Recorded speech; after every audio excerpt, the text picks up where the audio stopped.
En prison depuis 2018 pour le meurtre de sa femme Alexia, Jonathan Daval reçoit régulièrement la visite de sa mère Martine Henry. Dans son livre témoignage Moi, maman de Jonathan, cette dernière dévoile comment elle a contourné un interdit pour voir briller les yeux de son fils. L'affaire Daval est, avec celle du petit Grégory, l'une des plus célèbres de l'histoire des faits divers en France. Tout commence en 2017 en Haute-Saône, avec la disparition d'une toute jeune femme, Alexia Daval. Son mari éploré alerte la police. Il leur affirme que cette dernière est sortie pour faire son jogging et n'est jamais revenue. La police se met en branle et après plusieurs battues le corps de la jeune femme de 29 ans est retrouvé calciné. L'autopsie révélera le calvaire terrible infligé à Alexia. Même si le chagrin ostensible de Jonathan semble le placer hors de tout soupçon, la police s'interroge très troublée par l'attitude du jeune veuf. La suite des événements leur donne raison. En janvier 2018, l'informaticien est mis en garde à vue et quelques heures plus tard, il confesse le meurtre de sa femme, plaidant l'acide. Pour les parents d'Alexia qu'il aimait comme un fils, c'est un coup terrible. Lors de son procès, Jonathan Daval a été condamné à 25 ans de réclusion criminelle.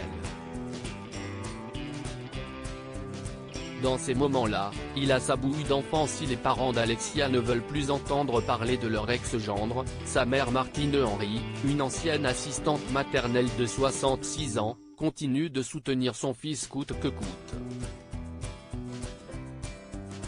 Quel genre de mère je serais si j'abandonnais mon fils dans un moment tel ? S'interroge-t-elle dans son livre sorti chez Michalon, ce 17 novembre. Moi, maman de Jonathan. Quoi qu'il ait fait, il a besoin de mon soutien, se justifie-t-elle. Et Martine d'expliquer que depuis bientôt 5 ans, elle rend régulièrement visite à son fils à la maison centrale d'Ensisheim, dans le Haut-Rhin. Un week-end sur 2 heures à chaque fois, explique-t-elle. Là-bas le détenu passe le temps en faisant de la musculation et travaille au sein de la prison. Il fait des bobines de rouleau électrique pour 600 € par mois.